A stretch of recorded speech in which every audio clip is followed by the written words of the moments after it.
Pag-arado kan sarong utility vehicle sa mga nakaparadang bihikulo sa San Fernando, Camarines Sur, nahulikam. Mantang duwa pang magkasuhay na aksidente na irehistro man sa probinsya. Si Veblen Reynes nakatutok.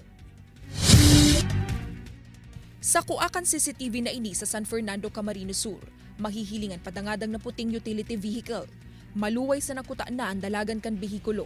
Alagad basang na sa naining naggilid asin inarado ang mga nakaparadang lunadan.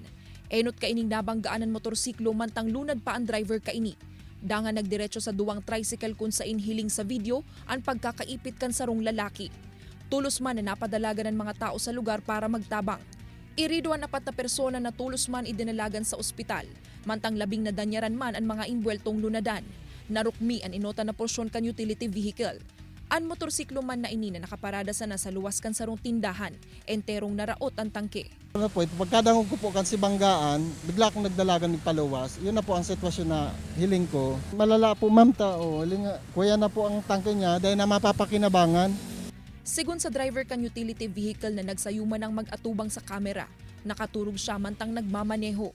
Kasuod mapasubuot siya asin ang duwa niya pang pag-iriba nagbabiyahe. Gikan sa Bacoor, Cavite, pasiring Kararayan, Naga City tanganing mag-deliver nin mga rida.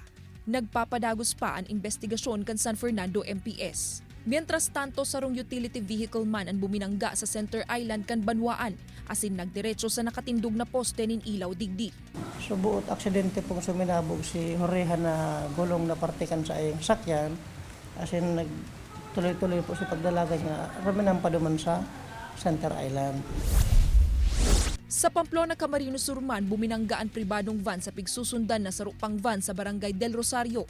Dalan nganing dagos na mabanggaan pa ang pickup truck sa inotan kan duwang lunadan. Segun sa Pamplona MPS, daitulos nakapreno ang nakabanggang van huli sa rikas kan pagpapadalagan. Sa ibong kaini, mayo manin nakulugan sa insidente. Kaibanan si Jovel Obiso, Veblen Reynes, Balitang Bicolandia.